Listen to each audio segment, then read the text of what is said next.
A journal work carries decades of silent dedication. A diary records the vital signs of migratory birds. An old man takes the initiative to take on the responsibility of rescuing migratory birds. Li Chunru, 78 years old, is the director of China Poyang Lake Migratory Bird Hospital. Since 1982 to the present, Li Chunru has been guarding migratory birds for decades, from home treatment to the establishment of Migratory Bird Hospital. 从82年起，我就开始救护。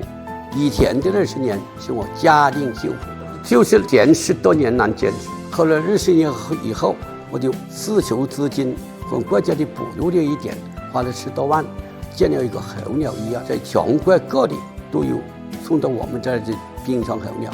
最远的是吉林，几十年来，我放飞的候鸟是数以万计。The story of Li Chunru and migratory birds began in a heavy rainstorm at one night in 1981.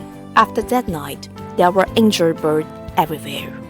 Li Chunru clearly remembered that he saved more than 250 birds among over 370 migratory birds he picked up. 1981年大风暴以后啊，有很多鸟了，就晒到地下去了，就很多鸟了死在地里。我那一个晚上捡到了300多只鸟，370多只我记了，熄火了250多只。第二次呢，有几只苍鹭学飞的时候晒乱了脚，经费不够带了，怎么办呢？我就弄个人工爆炸固定，这样4只全没了。This is the story of Li Chunru and migratory birds, and also the story of Jiangxi and migratory birds. Now we tell the story to the world.